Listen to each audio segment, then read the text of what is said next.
for that beautiful introduction, Sherry, and thank you for this warm welcome and for organizing this event at the very last minute.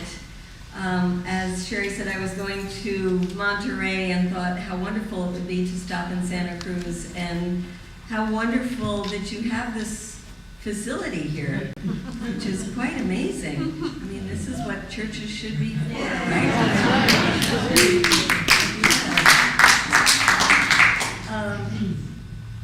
I was listening to you, Louis, and it was bringing back a lot of memories of the beginnings of Code Pink. And sure, there were a lot of funny, crazy things we did, but it is very sad to think that over 12 years later, the U.S. is going back into Iraq again. You know, the one thing that Obama sort of did in the foreign policy area was to take the troops out of Iraq. And now, while he says no boots on the ground, no boots on the ground, he's busy sending boots on the ground, so that there's now over 1,500 and bombing. And here we are again. It is quite remarkable. And when I look back and think of the times that I've been to Iraq, when I first went to Iraq was before the U.S. even invaded.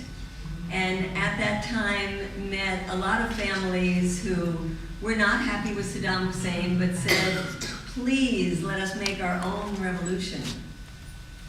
And look back on now. I have a friend who runs a women's organization in Iraq. And I remember when I first met her, she said that her father was Sunni and her mother was Shia, and it didn't make any difference. They really didn't even know that.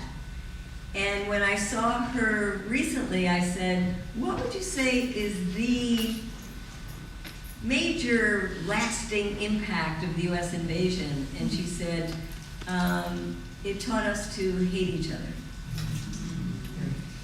Taught Sunnis to hate Shia, taught us to hate the Kurds. That's the lasting impact of the US invasion. And of course, the opening of that sectarian violence led to ISIS today, led to the hell that Iraqis have been going through now for over a decade. So that's the result of the US invasion, and the kinder, gentler Obama, as we moved out of the Bush regime years, thinks that he can solve this situation now using the same kind of tactics that were used by the Bush administration, which is basically through the military. And as our good friend Michael Franti, the singer-songwriter, says, you can bomb the world to pieces, but you can't bomb the world to peace. And we just have to look at the results of these last 13 years and see. Afghanistan, which Obama secretly just signed a new deal behind the backs of Congress and behind the backs of the American people to say, oh yeah, we were supposed to get out of there by the end of this year, but guess what? We're not going to. We're going to stay. Because after 13 years, the U.S. still has not been able to defeat the Taliban, who are poised to come right back in.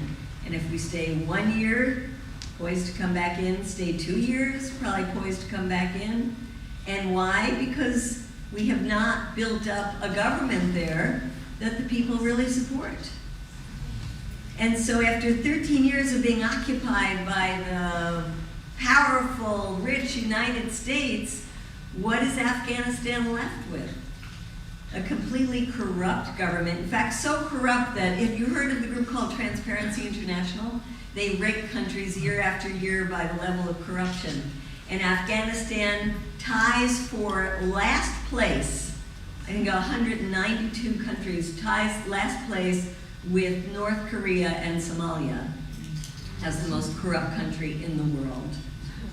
It's still, despite the US saying that we help liberate the women, one of the worst places for women to live in the world, one of the worst places to give birth because of the high levels of maternal mortality, one of the worst places to be a child because of the high levels of infant mortality, the highest record of opium production, And this is the results of 13 years of US occupation.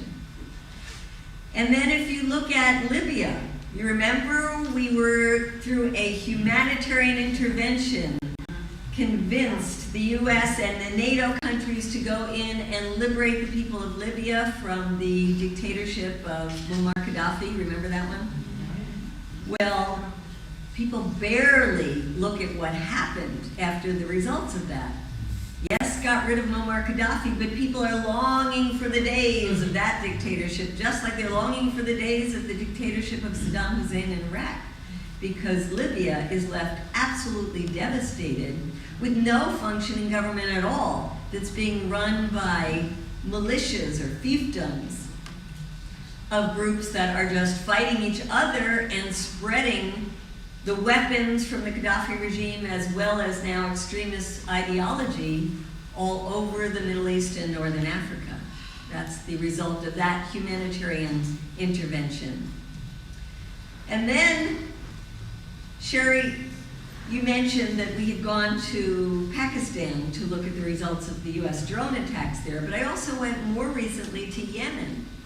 And so when President Obama gave his speech just in September, when he was announcing, without any kind of congressional authorization, that the US was going to go in and start bombing in Syria, he said, we're going to do it like we've been doing in Yemen, using that as a positive example. And having just returned from Yemen, I was like, what the hell is he talking about? US intervention in Yemen, if you look back at 2009, when the Obama administration started using drone strikes in Yemen to get at the extremist group called Al-Qaeda in the Arabian Peninsula, there were maybe 200 extremists with that group. Fast forward to today, and there's over 1,000. And you look today, and Yemen is on the verge of an all-out civil war. So I don't know what Obama was talking about when he used that as a positive example. But I do know that not only has U.S. intervention in Yemen led to more extremism, it's also led to more anti-American sentiments. When we met with people whose loved ones had been killed in drone attacks, they would tell us, for example, a young man who said that he lived in the tiniest village in Yemen. It was so tiny you couldn't even find it on Google Maps. And this young man had had an opportunity. It was like striking the lottery. He had the chance to come and do a year of his high school in the United States. Very poor young man from a large family, fell in love with the United States, went back home and was like the ambassador for the US, for Americans. He said, if there were a high-level Al-Qaeda person living in our tiny little village, somebody should have come and told us about it. We would have knocked on his door and arrested the guy and given him right to a trial. Instead, drones fell from the sky, killed him and his family. And he said what the US did in that instant was something extremists could never have done, which was turn the entire village against the United States. We met another man whose brother had been driving a taxi, picked up some unknown people, like you do when you're a taxi driver, and he said, half hour later, the taxi was just a smoldering pile of metal. That a drone had come back down from the sky and killed his brother and the other two people in the taxi.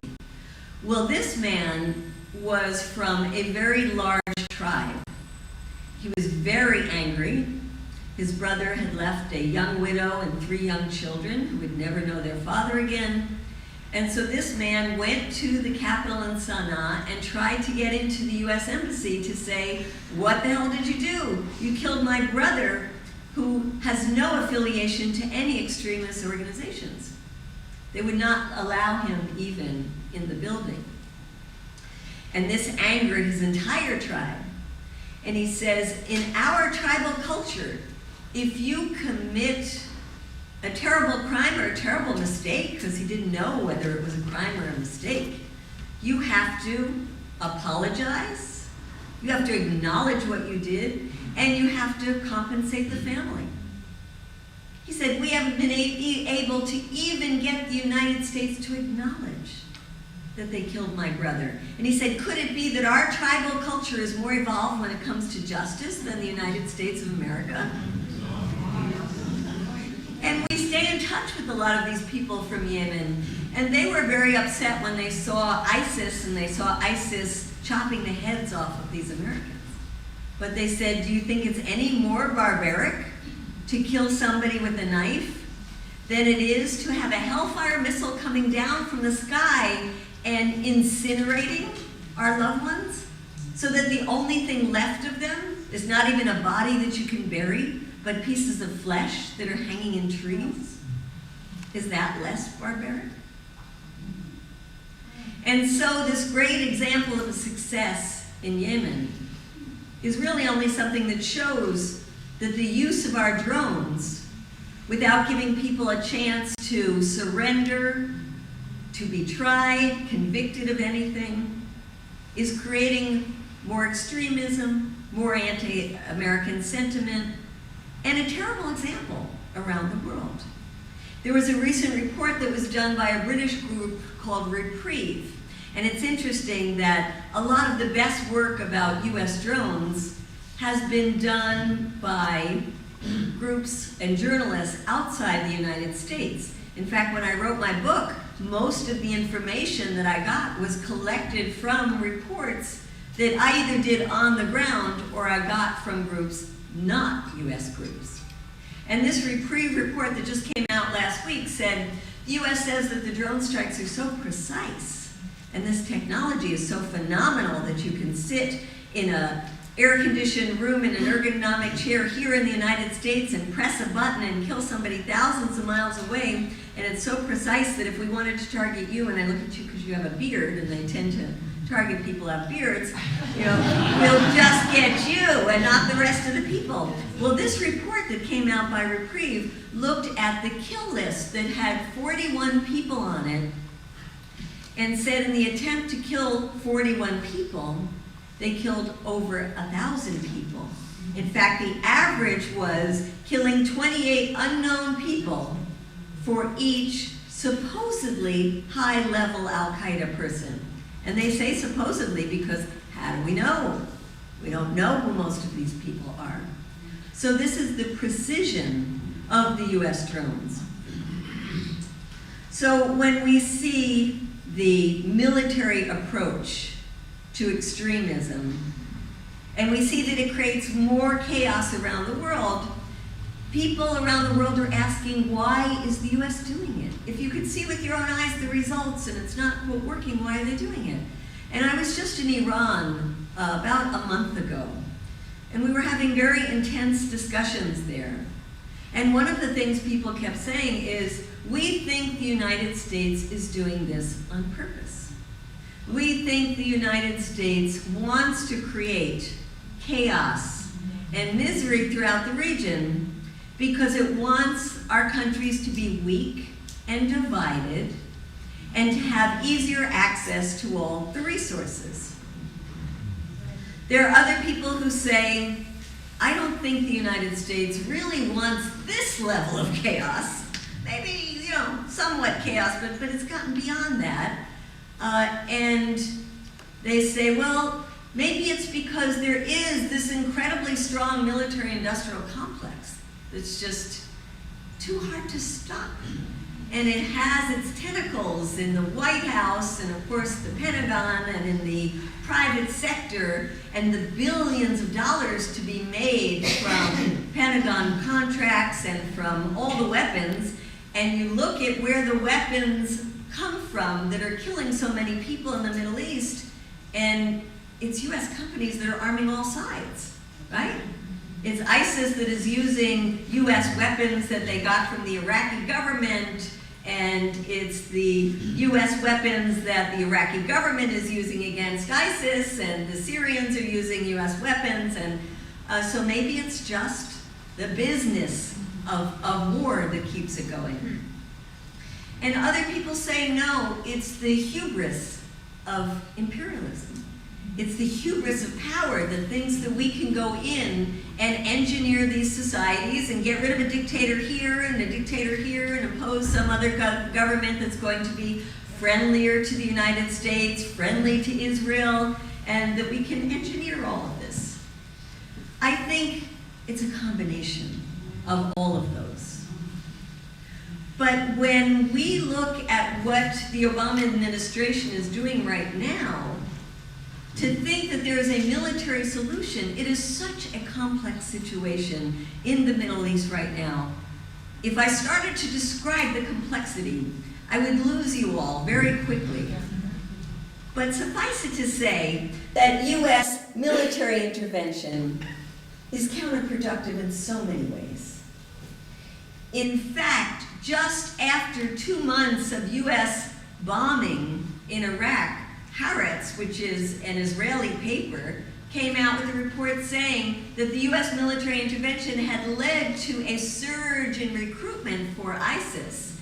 In fact, they said that there were 6,000 more recruits to ISIS, and that the ISIS use of the social media to say, aha, now it's the United States that is involved in this, come and help us fight the devils from the U.S., has led to young people from all over, not just the Middle East, from all over Europe, flocking to fight alongside of ISIS.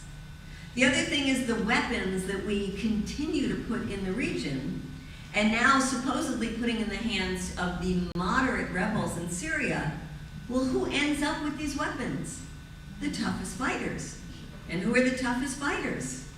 They're certainly not the Iraqi army that we spent $26 billion in 10 years training, that ran away in the first fight in Mosul as soon as ISIS appeared. And now we know that there are at least 50,000 of them that are on the payroll that don't even exist. And the U.S. is going back in now with our tax money to retrain these soldiers. The fiercest fighters are the most extremist ones who feel they are fighting for something they believe in, and they're the ones that are going to capture these weapons. The other thing is, look at the coalition that the U.S. has put together to do the fighting. And if you look particularly at the Arab countries that the U.S. has put together, they are among the most repressive governments in the region.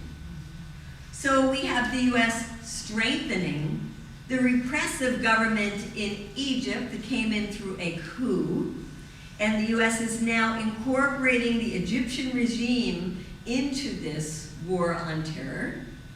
The Egyptian regime is itself a terrorist regime, killed thousands of its own people. The U.S. has incorporated Qatar, Bahrain, a monarchy that has been stopping the non-violent resistance movement for years in that country with the use of U.S. weapons. And then there is Saudi Arabia, the great ally of the United States. If there is one country that is responsible for the chaos in the Middle East, it is, separate from the United States, Saudi Arabia. And Saudi Arabia is the center where the Wahhabist extremist ideology is coming from. Saudi Arabia is the center where the money going to these extremist groups is coming from. And when we talk about the barbarism of chopping off people's heads, let's look at the Saudi regime, which is the king of chopping off people's heads. In fact, in this year alone, over 80 people have had their heads cut off in public executions in what's known as Chop Chop Square. And now the moderates that we are training from Syria are supposed to go to be trained in Saudi Arabia, as well as to be trained in Turkey. Turkey is where, bordering on Syria, the recruits are coming in to ISIS. Turkey is where the oil that ISIS has is being sold. Turkey has the poorest border, not P-O-O-R, P-O-R-O-U-S, leaky border, where the weapons are coming in for ISIS. So Turkey is our great ally in this struggle. So you look at the mess, the pot, the mix of all this, and you know it can only exacerbate the situation. So when we go to hearings and when we go to press conferences and we pop up and we say, more war is not the answer, more war will lead to more extremism, people say, oh, you were so naive. You were so naive to think that there are political solutions. And we say, if you can't look back on these last 13 years and recognize that military interventions are part of the problem, not the solution, then perhaps you are not a naive, but you certainly are insane. Political solutions, hard, but not as hard as this crazy idea that there are military solutions. You look at Iraq, the political solution there is, instead of a sectarian Shia government that the US put in place, there needs to be a government there that represents all of the people, so that the Sunni population that was disenfranchised with the overthrow of Saddam Hussein does not look towards ISIS as a place to get redress for their grievances against the central government. Political solution is to have a government in Iraq that represents the different ethnic groups. And one of the allies who we need to make that happen is a country that the US refuses to talk to, and that is Iran. And the US must work with Iran to find solution to the problem of ISIS. Political solutions. In Syria, there was an attempt, if you remember back when there were talks in Geneva, designed to bring together the Assad government and the rebels to find a way to work towards a truce. Well, Code Pink together, some of you here are with WILF, Women's and International League for Peace and Freedom. Raise your hands. Let's give a shout out to WILF here. Because WILF have been doing incredible work with the Syrian women who had been risking their lives day in and day out in Syria to find non-violent solutions. And so when WILF heard that there were going to be talks in Geneva, they brought together these Syrian women, representatives of civil society, and said they must have a seat at the table. Well, John Kerry was working on those talks. The head of the foreign minister of Russia was working on those talks. And the women who came together were putting pressure. We were totally unsuccessful. They wouldn't allow one woman at the table. They wouldn't allow one representative of civil society at the table. And we all were saying, you think you're going to find solutions by having only men with guns at the table. It's not going to work. You need some peacemakers at the table to make peace. So political solutions, go back to the negotiating tables. Go back to Geneva, and this time have some peacemakers at the table. Political solutions, we have to work with Russia. We have to work with our adversaries. That's the only way we're going to stop the proxy wars that are happening in Syria, which is really seen by people in that region as a proxy war between the two enemies of Saudi Arabia and Iran. So certainly there are potential political solutions. The question is, how do we move our government towards seeking those political solutions? And here's where we come in. So remember, under the days of the Bush regime, how active we were. how large we were, how organized we were, how we were able to get hundreds of thousands of people out into the streets. Raise your hand if you participated in an anti-war activity under Bush. Yeah. So we had this movement, but as it said here, Bush considered us a focus group, right? So the Bush years are over, people put their hopes into Obama, and the peace movement fizzles out. I mean, there are many reasons for it. People had worked for 8 years tirelessly, needed a break. People put hopes and dreams into Obama and wanted to give him some time to change things. People were hit with financial crisis and had to take care of their own home, try to keep their homes, try to pay their student debts, try to get a job, all of these reasons. But it left the movement very, very weak. And another thing happened, which is that Democrats, who would normally be out with us in the streets, and our Democratic friends in Congress, like the Progressive Caucus, did not want to go against a Democratic president. And if you look at all the horrible things that the Obama administration has done in these years, continuing to keep Guantanamo open, continuing indefinite detention, the drone use of drones that has really become a signature of the Obama administration, ramping up again now the wars in Iraq and keeping the troops in Afghanistan. If this had been done during the Bush years, there would be a huge outcry against it. There would be hundreds of thousands of people in the streets.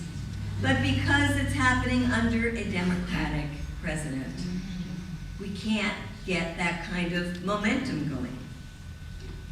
But we have to. So we are facing the situation now where, as bad as the Democrats have been, things are going to even be worse now with a Congress that both houses are controlled by the Republicans. And it's not just any old Republicans. It's John McCain is going to be head of the Armed Services Committee. John McCain, the bomb Iran, John McCain. Lindsey Graham, bomb Lindsey Graham. ISIS is going to come get us all, Lindsey Graham. These are the ones who are going to be in charge. It's going to be worse. So we have to figure out how to revive our movement. And on the positive side, we do have some things going for us. One is that the American people have become very tired of war. Now, we saw that in all the polls except when the media hyped up the beheadings of those Americans. It turned public opinion around. And American people, 70% said, yes, let's go in there and do something. Now, that's not going to last for long, because they're going to see that do something is not helpful in terms of military intervention. They're going to recognize, as they have in the past, that the trillions of dollars we spent on war is money that we could be using at home. So public opinion is going to go on our side again. The other things we have is that we actually have done some positive things in the last couple of years, and I want to recount those. One is that we have made a difference around the use of drones. When some of us started this work around drones, this was a covert program that the United States wouldn't even acknowledge that it existed.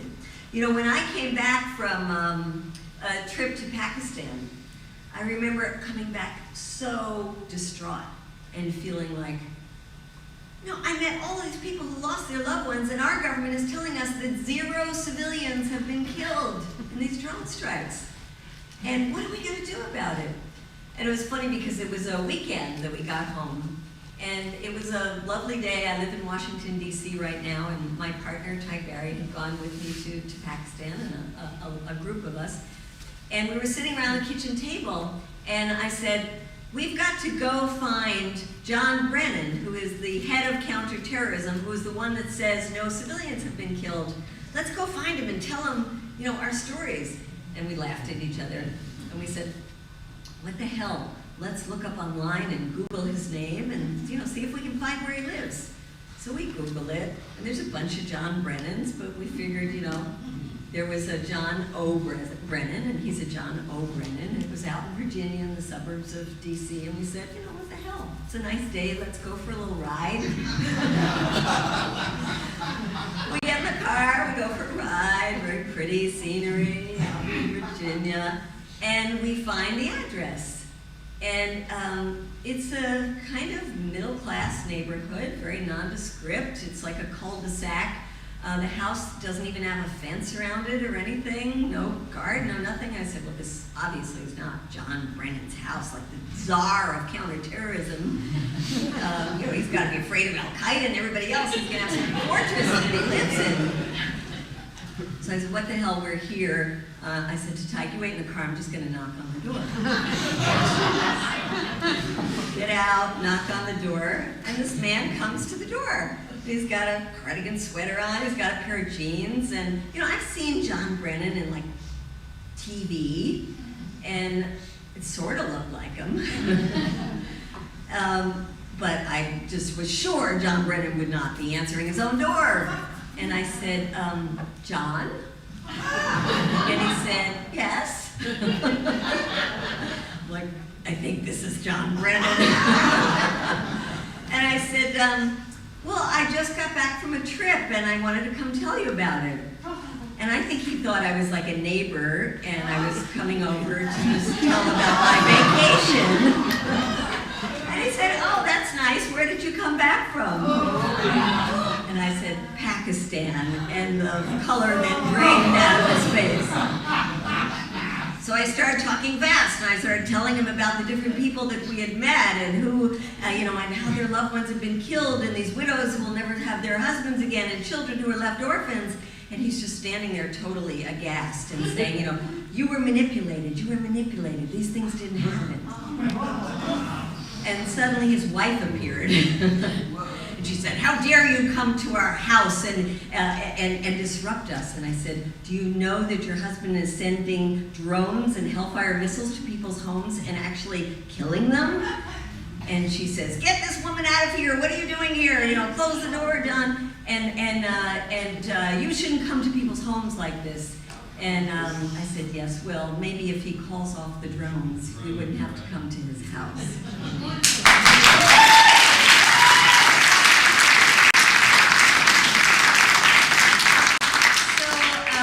We've been part of a small but very determined movement that goes to people's homes. We even went to the home of Jay Johnson, who's the head of Homeland Security. I mean, it's amazing. You can find where these people live. And we projected a drone video on his house outside. In fact, what we did is we set up chairs, folding chairs. We rented a popcorn machine.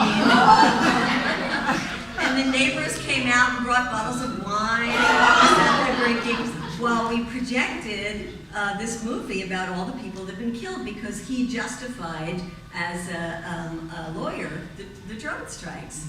And at the end of the movie, who comes out walking his dog but Jay Johnson?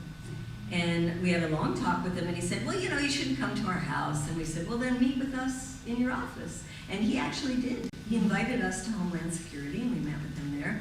So we do things that people don't normally do in Washington, I would say. And in the process, there has been changes in the drone program. Not nearly enough. What we want to see is the drones grounded. But the government has been forced to talk about this program, to recognize that there are civilians who have been killed with this program. We worked with the governments in both Pakistan and Yemen to set up a compensation fund for the victims of our drone strikes. We've been working to set up an international network to stop the proliferation of drones, and our friends in Europe have been very, very strong in trying to stop their countries from getting these weaponized drones. And we've also related to the issue of police wanting to get drones here at home, and how the Federal Aviation Administration is going to open up our airspace to drones by next year, and what this will mean for our safety, our security, our privacy, all of these issues that will affect us directly here at home. Another area where we have made some progress is around Iran and the negotiations there. And if you think the forces arrayed against negotiations, and instead who wanted a, quote, military solution, was the Israeli government that just wanted to bomb Iran, bomb Iran.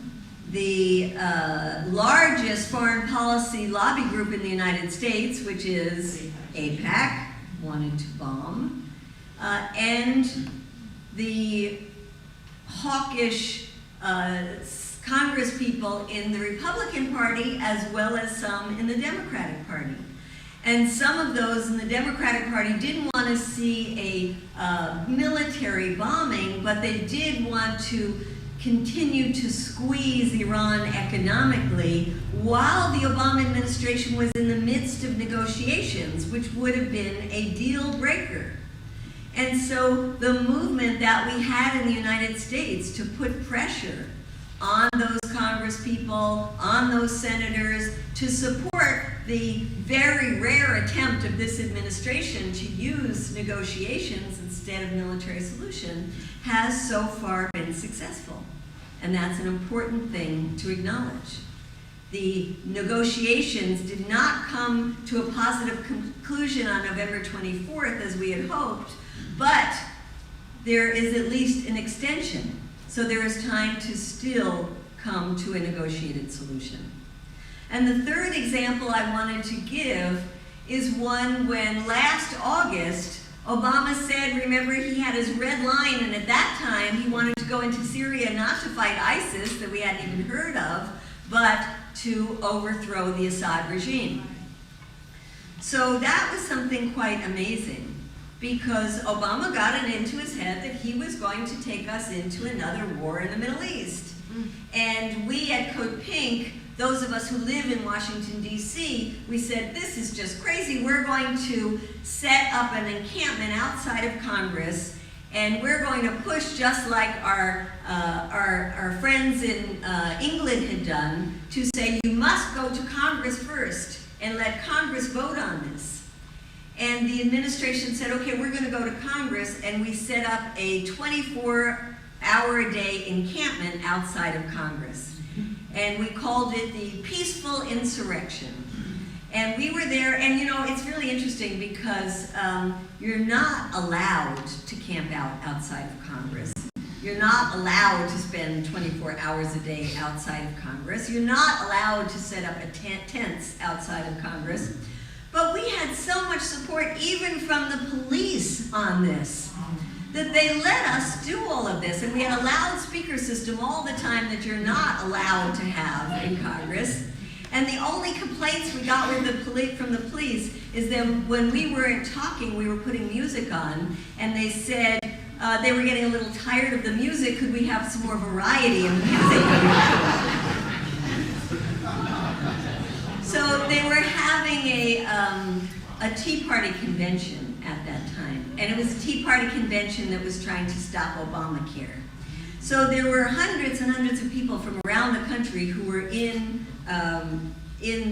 Washington for this convention.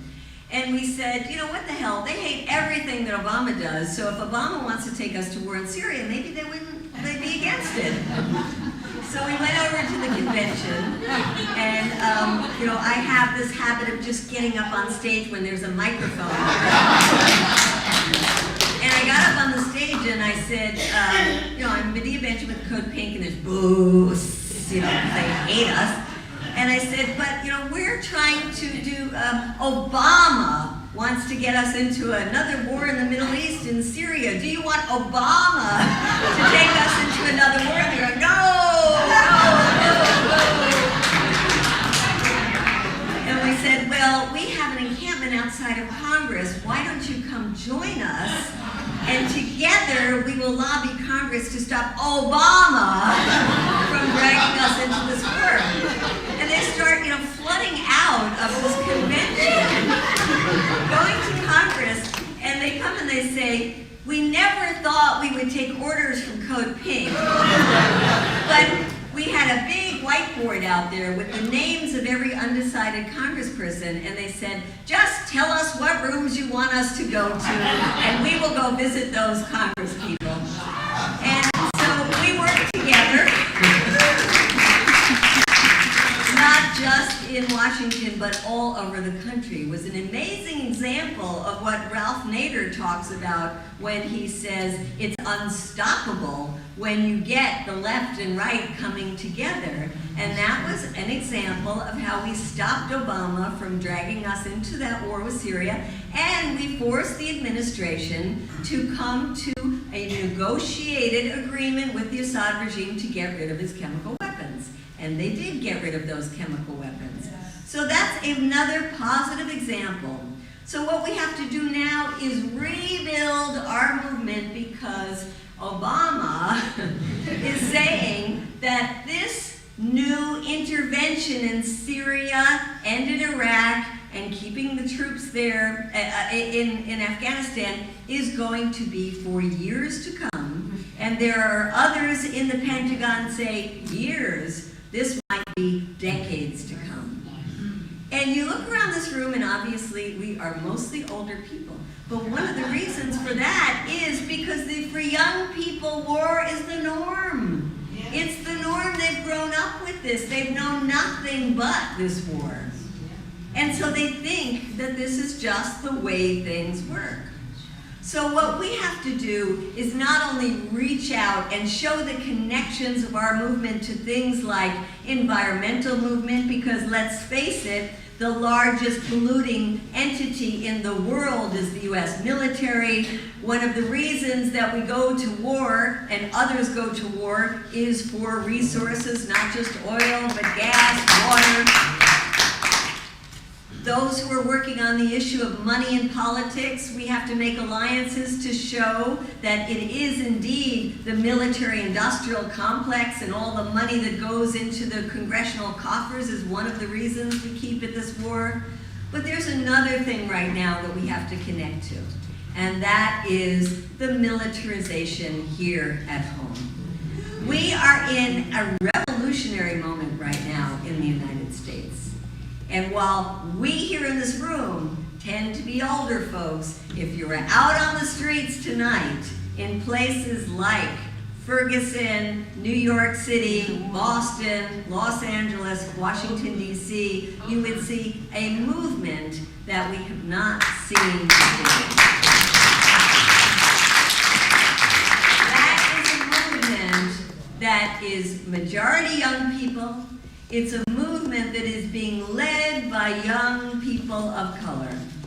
And it is a movement that has tremendous leadership and tremendous dynamism to it.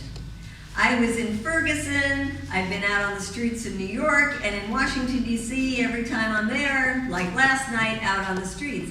And it's a movement that says, we don't want to call big demonstrations, even though Al Sharpton is calling for his demonstration in Washington, D.C., but the younger people say we don't want to walk around in a circle on a weekend when nobody is there and talk to each other with our own signs. We want to get out on the streets and we want to shut it down.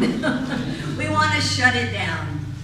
And they one of the chants that I heard over and over in Ferguson, and it's so powerful when you hear hundreds of people saying it at the same time, is indict, convict, send the killer cops to jail. The whole damn system is guilty as hell. Indict, convict, send the killer cops to jail. The whole damn system is guilty as hell. So for those few young people who are here in this room, raise your hand if that resonates with you.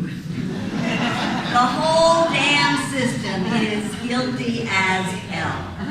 And it is. And it has been peeled away like the onion before people's eyes right now. And those who said, oh, Ferguson, Michael Brown laying 4 hours on the street, yeah, that's bad, but he robbed a store and he is thug and blah, blah, blah, and all these ridiculous things. Then they see Eric Garner, and they see that video. And they see this man that's doing absolutely nothing, being tackled to the ground and saying over and over and over again, I can't breathe, I can't breathe, I can't breathe, I can't breathe.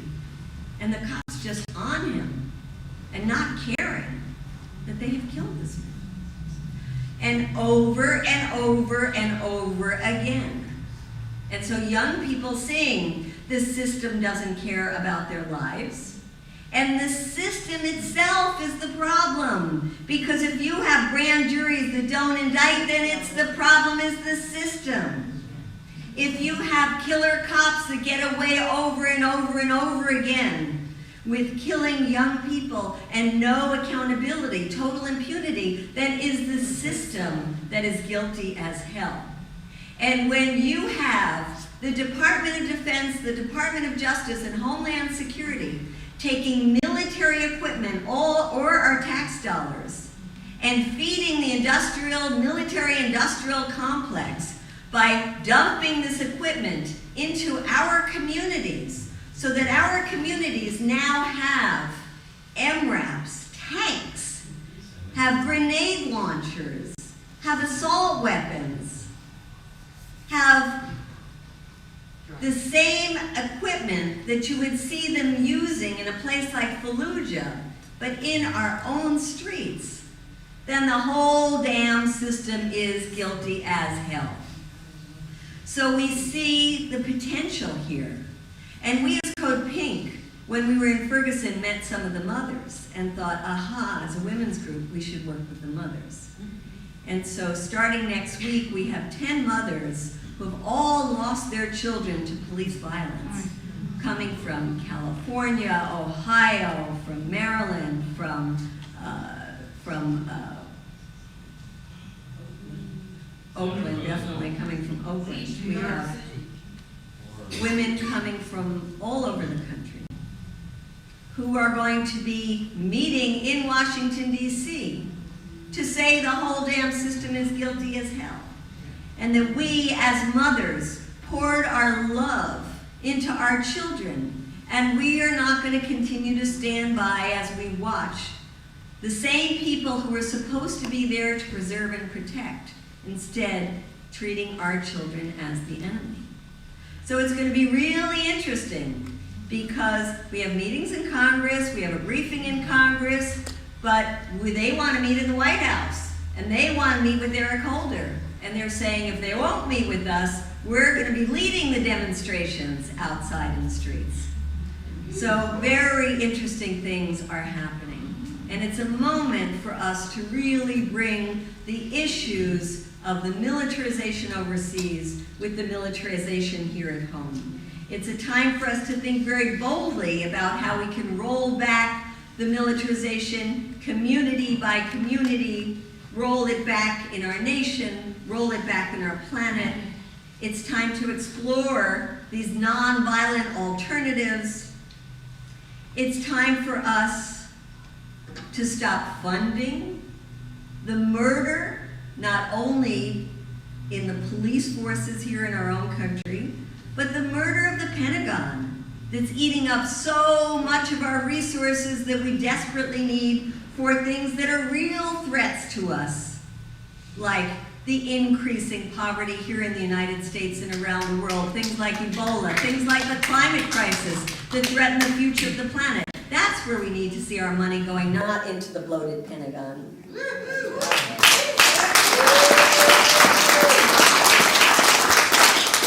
And it's time for us to move away from the glorification of failed wars and the glorification of the warriors. And I was really honored to be taken today to that beautiful statue of collateral damage that shows that the people here in Santa Cruz care about the victims of our wars.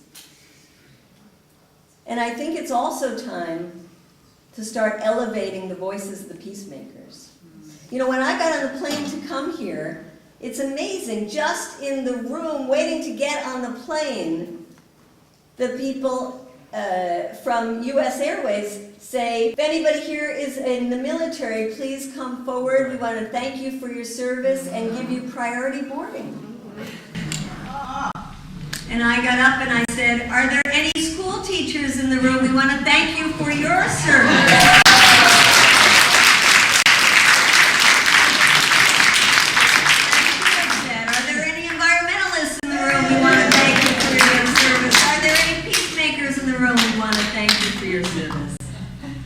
And we have to elevate the voices of the peacemakers.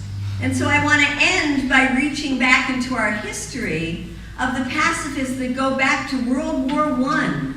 And this is part of a song that became the anthem during World War I. And part of it read, in her lovely years, I heard a mother murmur through her tears, I didn't raise my boy to be a soldier.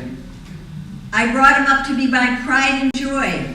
Who dares to place a musket on his shoulder to shoot some other mother's darling boy? Let nations arbitrate their future troubles. It's time to lay down the sword and the gun. There'd be no war today if mothers all would say, I didn't raise my boy to be a soldier. Let's do that, all the mothers, all the fathers, all the children. We did not bring our children in the world to kill each other. Power to the people.